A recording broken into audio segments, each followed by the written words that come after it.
Video we will study about in this part of the video we will study about the problem number 6.8. So we have the problem number 6.8. So this is the application part of the concept of the potential energy. This is very interesting. I think it will give you very precise information about the potential energy. मुझे लगता है कि शायद ये बहुत ज़्यादा important part है आपको पोटेंशियल एनर्जी के बारे में जो ये जानकारी देगा. ये वीडियो ये बहुत इम्पॉर्टेंट रोल प्ले करेगा कि आप जो मल्टीपल चॉइस क्वेश्चंस जो है कॉम्पिटिटिव एग्ज़ाम में आप कितनी अच्छी प्रॉब्लम को आप कर पाएंगे. ये सवाल है हमारे पास एग्जाम्पल नंबर 6.8 ऑफ NCERT. सो इसमें है कि एक सिमुलेशन प्रोसेस है कि एक जो मनगढ़ंत कार एक्सीडेंट की हम कल्पना करेंगे. To simulate a car accident, auto manufacturer जो है वो जो खुद एक ऐसी कंस्ट्रक्शन करेगा सिमुलेशन के through. Study of the collisions of the moving car with the mounted spring of the different constants. Consider करिए कि typical simulation with A car जिसका मास है the mass of the car. यहाँ हम लिख देते हैं the mass of the car is 1000 kilogram. हमने ये साथ में ध्यान देना होता है कि जो गिवन पैरामीटर है क्या ऐसा यूनिट्स में है कि नहीं, तो ये है. और उसके बाद उसकी जो स्पीड है, स्पीड जो है the velocity of the car is 18.0 kilometre per hour. तो इसको ऐसा यूनिट हम साथ में ही बदल लेते हैं. ऐसा करने के लिए हम 18.0 किलोमीटर पर सेकंड को हम 5/18 मीटर पर सेकंड से मल्टीप्लाई कर दें तो ये आपका आंसर जो है ये आ जाएगा 5 मीटर पर second. So this is the velocity of the car in SI units, right. So these are the two given informations to you, and then speed is 18.0 km per hour on a smooth road. The road is considered to be smooth. Smooth means frictionless. So इसमें frictional force को आप, because reality में ऐसा होता नहीं कि ये smooth road है आप फ्रिक्शनल फोर्स को आप अवॉइड करें, बट क्योंकि ये काल्पनिक घटना है इसलिए हम ऐसा मान सकते हैं.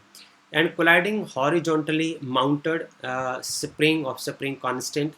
एक और आपके साथ हम डायग्राम शेयर करते हैं. वो ये वाली घटना है, ये इसको आप ध्यान से देखें. ये वाली घटना है जिसकी हम बात कर रहे हैं. और बट इस स्टेज के ऊपर ऐसा है कि हम इस को फोर्स ऑफ फ्रिक्शन को हम कंसिडर नहीं करेंगे. देखिए आपकी जो कार है वो इधर से आ रही है. Your car is coming from here. Okay, this is the car you are talking about, जिसका कोई मास है और उसकी जो काइनेटिक एनर्जी है वो है 1/2 mv/c². So this is the mc is the mass of the car and vc is the velocity of the car. अब ये कार जो है वो इस ब्लॉक में टकराती है जिसके ये टायर आप देख रहे हैं. तो आपसे सवाल पूछा है कि यदि फॉर एग्जांपल कि ये जो सरफेस है अभी एक नेक्स्ट इसकी एक प्रॉब्लम होगी 6.9, उसके आधार पर हम बात अलग करेंगे. पर इस समय ये जो सरफेस है वो स्मूथ माना गया है. This is consider to be smooth, कि इसमें कोई फोर्स ऑफ फ्रिक्शन नहीं लग रहा है, right. So this if the external force is in this direction, then the spring force will be in this direction. This is a conservative force, and this will be in the positive direction, and the x displacement is in this direction, right. So आपसे पूछा है कि यदि आप इस velocity को calculate करें, तो आपसे सवाल किया गया है कि ये जो स्प्रिंग है वो कितना प्रेस हो जाएगा, राइट. सो आप जानते हैं कि जो स्प्रिंग फोर्स की वजह से जो एनर्जी क्रिएट होगी वो सारी की सारी अप्लाइड फोर्स, और जो स्प्रिंग फोर्स है वो जब ऑपोजिट डायरेक्शन में काम करते हैं, आप एक कंजर्वेटिव फोर्स के अगेंस्ट जब काम करते हैं तो वो सारी एनर्जी जो है वो पोटेंशियल एनर्जी की फॉर्म में स्टोर हो जाती है. इसका मतलब क्या हुआ कि जब ये कार इस ब्लॉक में स्ट्राइक करेगी और ये जो स्प्रिंग है वो कंप्रेस होगा, कंप्रेस होने के बाद क्या होगा, एक स्टेज के ऊपर ये आके रुक जाएगा. मीन्स सारी की सारी काइनेटिक एनर्जी जो है वो उस टाइम पोटेंशियल एनर्जी में बदल जाएगी. क्यों बदल जाएगी? क्योंकि आपका जो एक्सटर्नल फोर्स है वो स्प्रिंग फोर्स के अगेंस्ट काम करेगा इस स्टेज के ऊपर, and this spring force is the conservative force. और इस स्टेज के ऊपर सारे के सारे जो काइनेटिक एनर्जी है वो पोटेंशियल एनर्जी में बदल जाती है, उसकी फॉर्म में स्टोर हो जाती है। तो ये कंसेप्ट है जिसको आपको समझना है। और हम सबसे पहले अब काइनेटिक एनर्जी के लिए एक्सप्रेशन यहाँ लिख लेते हैं। So kinetic energy of the car, kinetic energy of car is 1/2, this is the mass of the car and velocity of the car का square, right? So this is 1/2, the mass of the car is this is 1000 kilogram cross, velocity of the car is 5 cross 5, and then you are left with this is 500 and 5 गुना 5 25 पंजा 125, so 125 and 00। सो इस time जो है वो आप इसको ऐसे ले सकते हैं, दिस मच जाउल। अब आप इसको साइंटिफिक नोटेशन में लिखें 1 2 3 4, सो this is 1.25 and your decimal is when it is moving toward left, then it will be positive, so the power will be added, so this is 1.25 joule. So right, this is the kinetic energy of the car. So now this whole kinetic energy will be converted into the potential energy by because of the conservative nature of the spring force. Okay, so let B be the potential energy of the spring, potential energy of the spring. तो आप जानते हो कि for the conservative force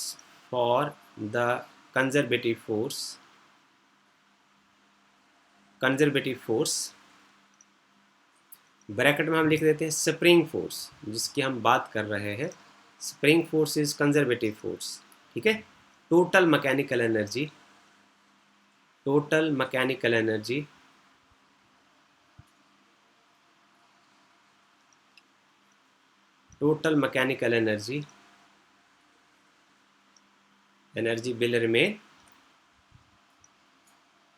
will remain conserved.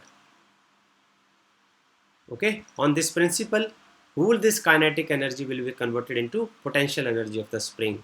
So potential energy of the spring is V is equal to 1/2 K time xm square. So xm is the maximum compression in the spring. Xm is equal to, this is maximum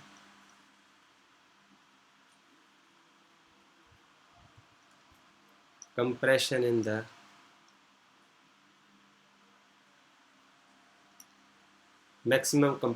spring, right? So यहाँ आप लिख सकते हैं 1/2 K xm square is equal to 1.25 cross 10⁴। Numerical value भी लिखते हैं। सो उसके बाद आप लिख सकते हैं यहाँ 1.2 K का value, K is also given to you, so K is here, this is 6.25, here K is 6.25 cross 10⁵ into xm square is equal to 1.25 cross 10⁴. So you can go for cross multiplication. आप यहाँ ले सकते हैं 625 by 100 cross 10⁵, xm square is equal to 125 by 100 cross 10⁴ cross 2, 100 से 100 cancel हो जाएंगे, 25 और यहाँ आ जाएंगे 5, यहाँ रह जाएंगे 10। सो अब आपके पास बचेगा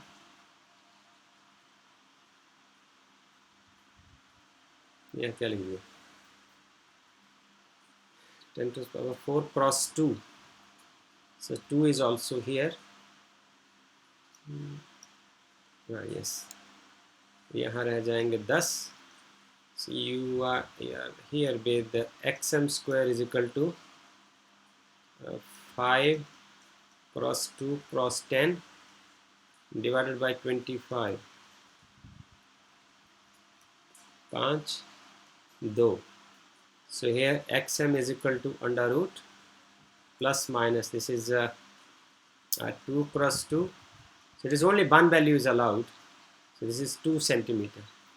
So xm is now so not because it is in SI units, it is 2.0 meter, because all our units are in SI units, so this is x is equal to 2.0 meter. So this is the problem we were dealing about. But practically यदि हम देखें तो ऐसा होता नहीं है. जिस smooth surface की हमने कल्पना की है, तो सरफेस इतना स्मूथ कभी नहीं हो सकता कि फोर्स ऑफ फ्रिक्शन बिल्कुल ज़ीरो हो जाए. तो हम अब एक रियल लाइफ प्रॉब्लम के ऊपर बात करते हैं कि रियलिटी में जैसे ऐसा नहीं होता है. तो हम ये देखते हैं कि यदि हम फ्रिक्शनल फोर्स को कंसिडर करते हैं, जो नॉन कंजर्वेटिव फोर्स है, तो उस नॉन कंजर्वेटिव फोर्स को कंसिडर करने के बाद कितना फ़र्क पड़ने वाला है, ये इसमें आपने आंसर के ऊपर कंसंट्रेट नहीं करना, आपने फिजिक्स के ऊपर कंसंट्रेट करना है. यदि आप इस पार्ट को बहुत अच्छे तरीके से समझते हैं, तो उसके बाद आप बहुत तरह तरह के न्यूमेरिकल प्रॉब्लम को बड़े आसानी से कर पाएंगे. हम नेक्स्ट पेज पर आपको लेकर चलते हैं. फिर हम इस प्रॉब्लम को दोबारा फिर से एक बार नए पहलू को इसको छूने की कोशिश करेंगे. देखिए, अब हम इस प्रॉब्लम को एक नया इमेज ऐड करने के बाद फिर दोबारा से डिस्कस करते हैं. ये देखिए, इसमें ये कहा गया अब कि आपकी वही प्रॉब्लम है, उसको जरा आप रियलिटी में ज़रा इसके ऊपर बात करिए, उसको रियलिज्म में आप ज़रा सोच के देखिए कि ऐसा होता नहीं कि आपके पास इतना स्मूथ सरफेस अवेलेबल हो. It is not possible that you have such a smooth surface कि उसमें फोर्स ऑफ फ्रिक्शन लगे ही नहीं, ऐसा नहीं हो सकता. तो उन्होंने कहा कि एग्जाम्पल तो आपका वही रहेगा, पैरामीटर आपके वही रहेंगे. द कोएफिशिएंट ऑफ फ्रिक्शन जो है वो म्यू को आपने कंसिडर करके चलना है, कि ऐसा नहीं होता कि घर्षण ना हो. ये देखिए, म्यू का जो वैल्यू है, उन्होंने ये कहा कि आप इस बात को कंसिडर करके चलिए कि जो टायर है ये रगड़ खाएंगे इसके साथ, और ये कंप्रेशन को अपोज करेंगे. Okay, so calculate the maximum compression of the spring. अब आपने दोबारा फिर से XM की वैल्यू को निकालना है. ओके, बाइल कंसिडरिंग, सवाल अब कुछ ऐसा है, bile considering force of friction. अब हमारी प्रॉब्लम वैसे ही रहेगी, आप पर इसमें फोर्स ऑफ फ्रिक्शन को आपने कंसिडर करना है, राइट. तो ये बड़ा एक इंटरेस्टिंग सवाल बनने वाला है, और यहाँ से बहुत अच्छी फिजिक्स आपको समझ आने वाली है. देखिए, इससे पहले क्या हो रहा था, इससे पहले कुछ ये हो रहा था हमारी प्रॉब्लम में कि हम इस पार्ट को कंसिडर नहीं कर रहे थे. हम ये मान रहे थे कि घर्षण बल नहीं लग रहा, वही फोर्स ऑफ फ्रिक्शन नहीं लग रहा है, ये सरफेस बिल्कुल स्मूथ है. पर ऐसा तो कभी संभव ही नहीं है कि कोई सरफेस इतना स्मूथ हो कि वो बिल्कुल भी जो एक्सटर्नल फोर्स को अपोज ना करे. दुनिया में ऐसी सिचुएशन क्रिएट नहीं होती. ये सिर्फ आइडियल सिचुएशन थी, जो सिर्फ जैसे कहते हैं ना, काल्पनिक सिचुएशन है, अंदाज़ा है कि ऐसा हो सके शायद, पर ऐसा होता नहीं है. रियलिटी में ऐसा होता है कि यदि ये कार यहाँ से टकराएगी, ये कार समस्या बिल्कुल पुरानी है, बस हमने उसको दोबारा रियलिज्म में अब हमने इसको ट्रिएट करना है. देखिए, ये कार जो है वो इसके साथ टकरा रही है, मास ऑफ द कार या वेलोसिटी ऑफ द कार है. हो सकता है उसकी शुरू की जो काइनेटिक एनर्जी है वो ज़ीरो हो, और ये उसकी फाइनल काइनेटिक एनर्जी है, राइट. इसके बाद ये कार इसके बीच में टकरा रही है. अब समस्या ये है कि जैसे आपका स्प्रिंग जो है वो इस साइड को कंप्रेस हो रहा है, तो जो फोर्स ऑफ फ्रिक्शन है वो ऑपोजिट डायरेक्शन में काम करता है. ये हो जाएगा फोर्स ऑफ फ्रिक्शन, सॉरी, ये एक स्प्रिंग फोर्स ऑपोजिट डायरेक्शन में काम करेगा, और जो फोर्स ऑफ फ्रिक्शन है, फोर्स ऑफ फ्रिक्शन भी ऑपोजिट डायरेक्शन में काम करेगा अप्लाइड फोर्स से. ये आपने फ्रिक्शन वाले चैप्टर में पढ़ रखा है कि जो फोर्स ऑफ फ्रिक्शन है वो एक्सटर्नल फोर्स के ऑपोजिट डायरेक्शन में काम करता है. अब हमारे पास समस्याएं दो हैं. हमारे पास समस्या ये है कि यदि तो हम ये मान के चलें कि जैसे अकेला हम स्प्रिंग फोर्स लेके चलें, तो स्प्रिंग फोर्स जो होता है वो कंजर्वेटिव होता है. Spring force is conservative, okay. और यदि ये स्प्रिंग फोर्स कंजर्वेटिव है, तो टोटल एनर्जी जो है वो हमेशा कंजर्व रहेगी. तो जो टोटल एनर्जी है वो काइनेटिक और पोटेंशियल एनर्जी का जोड़ होगी।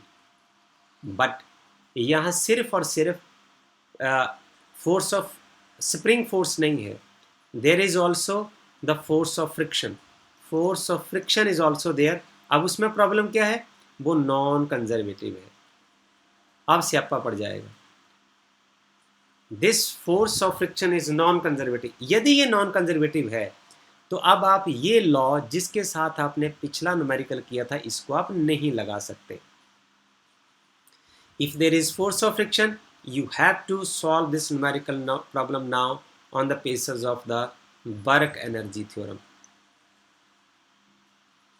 Work energy theorem. क्यों? क्योंकि इसमें law of conservation of energy अब नहीं लगेगा। राइट। तो अब हम शुरू करते हैं कि इनिशियल जो हम चेंज इन काइनेटिक एनर्जी, तो वर्क एनर्जी थ्योरम में हम क्या करते हैं, वर्क एनर्जी थ्योरम में करते हैं कि जो चेंज इन काइनेटिक एनर्जी होता है वो होता है फोर्स इनटू डिस्प्लेसमेंट, और जो चेंज इन पोटेंशियल एनर्जी होता है वो होता है minus of force into displacement. This is the difference. Right. So this is what we have done for the kinetic and potential energy. So see here, according to the work energy theorem, the change in kinetic energy is equal to, this is final kinetic energy minus initial kinetic energy. But here in this case, finally, no, we will not use this part. We will not use this part. Initial kinetic energy is not known to us. Initial kinetic energy is some mass of the car and the velocity of the car, and finally जब वो इसके साथ टकराएगा तो रुक जाएगा। So this final kinetic energy, टकराने के बाद जो आपका कार है वो रुक जाएगी। So finally वो रेस्ट में चली जाएगी, and its initial kinetic energy is 1/2 mass into the square of the velocity. So this is just equal to minus of 1/2 mv square. This is equation number 1. Okay. So the work done by the net force. अब दूसरा है, जो हम work energy theorem का इस्तेमाल करेंगे, तो जो वर्क एनर्जी थ्योरम है इसमें क्या होता है, delta k is equal to डब्ल्यू। राइट। सो अब हम निकालेंगे work by the spring force and by the force of friction. So you know that work done by the spring force is negative and work done by the force of friction is also negative. Why? Because in both cases force and displacement are in opposite direction.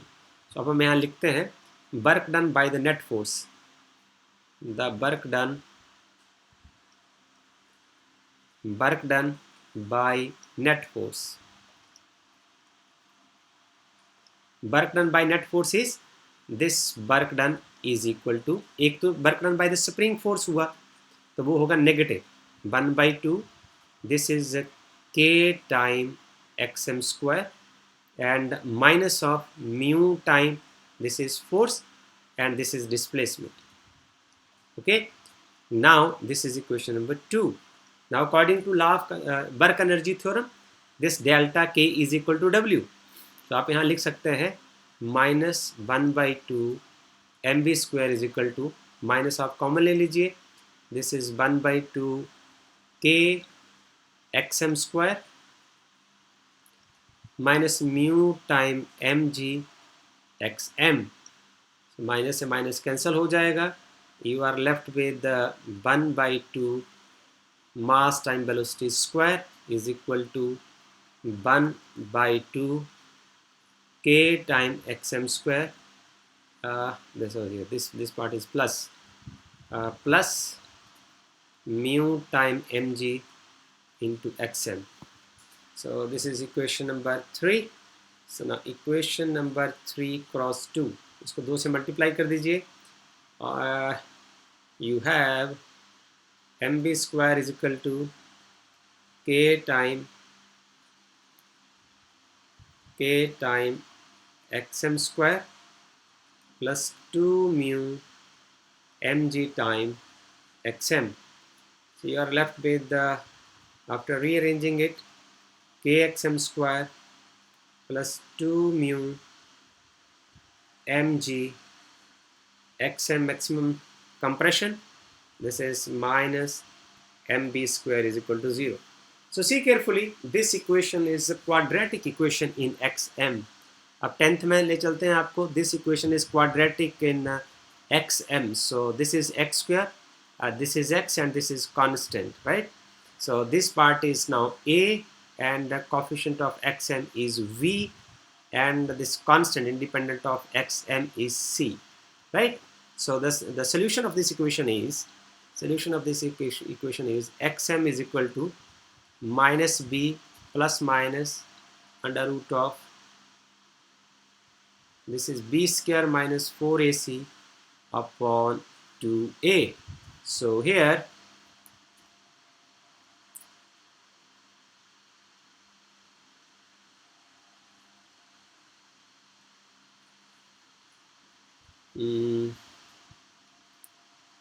here a is equal to k, b is equal to 2 mu mg, and c is equal to minus mb square. So then we have now this is the answer of the question is, solution of the problem is minus b minus 2 mu mg, and this is plus minus under root of b square. So b square is 4 mu square m square g square minus, and c is also minus, so this is minus minus plus.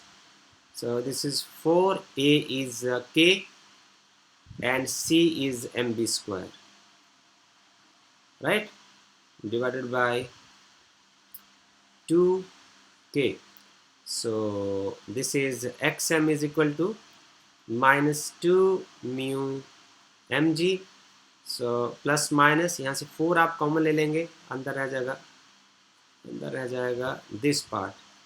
So this is mu square m square g square plus k m b square divided by 2k.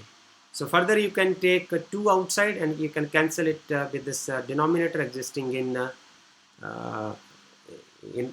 with 2 existing in the denominator.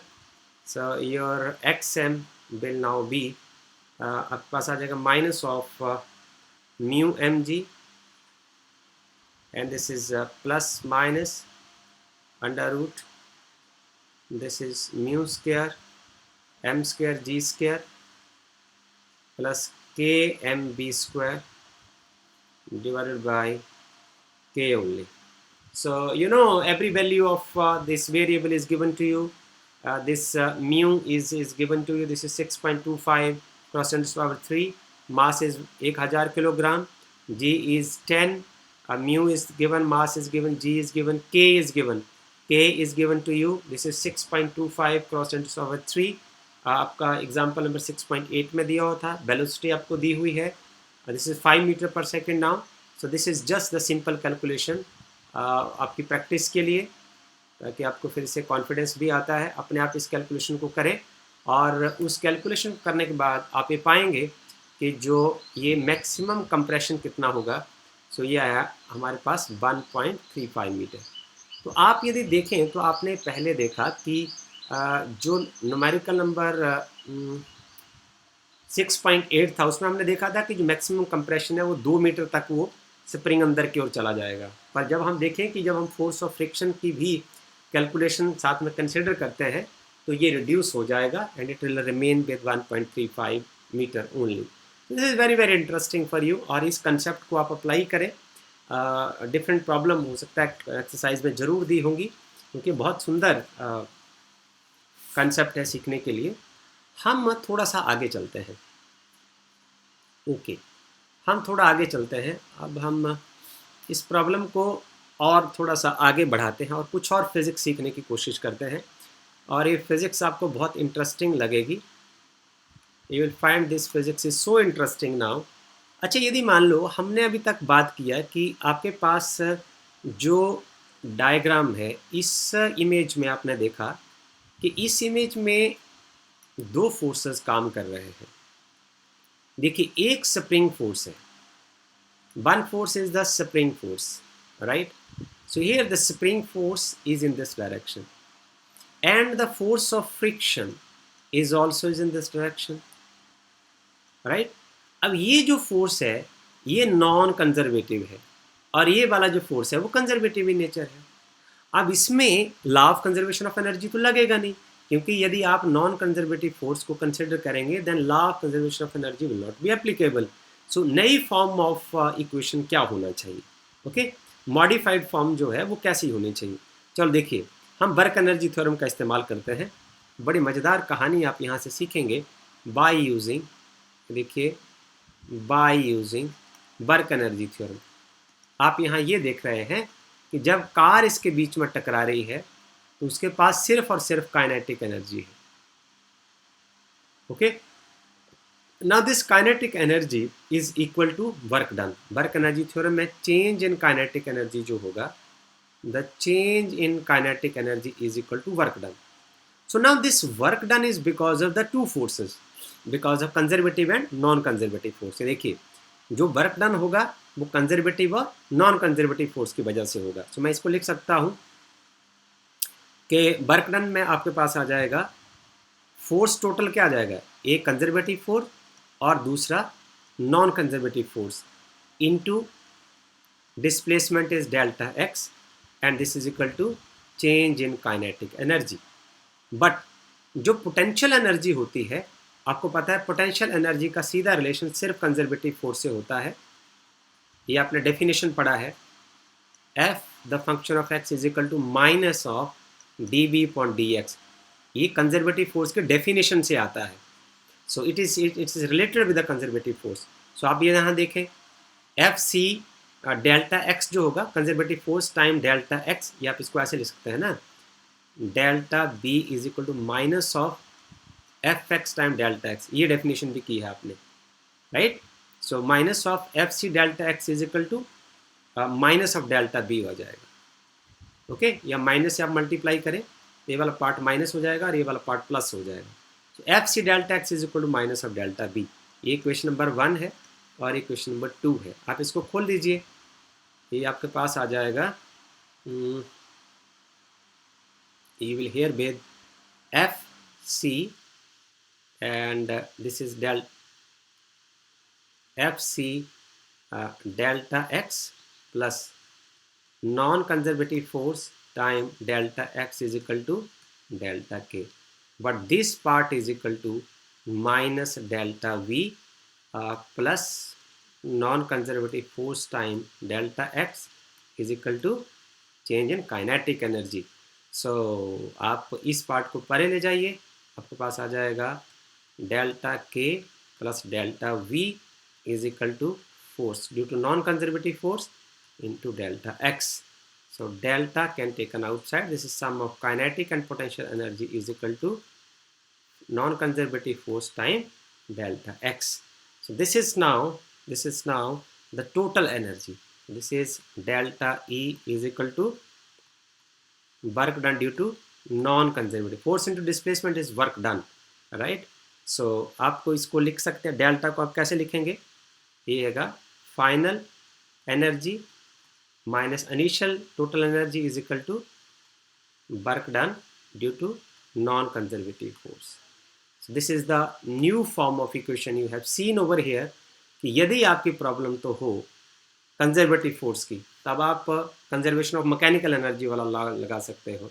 यदि problem हो non conservative force वाली तो work energy theorem लगा सकते हैं। यदि conservative और non conservative force की प्रॉब्लम हो तो भी आप वर्क एनर्जी थ्योरम लगाकर आप टोटल एनर्जी निकाल सकते हैं। So total energy is the energy difference is equal to work done due to the non conservative force. So this is a very very interesting part of this physics. I hope that you will learn so much from here. और ये जो work done है, this work done will depend upon the path. This is path dependent. This work done because of non-conservative force is path dependent. Non-conservative, the work done due to non-conservative force is a path dependent. So this is all about this video. I hope that you have enjoyed a lot with this, or you are requested to solve the so many problems based on the same concept from the exercise or from the previous year question papers. Thank you.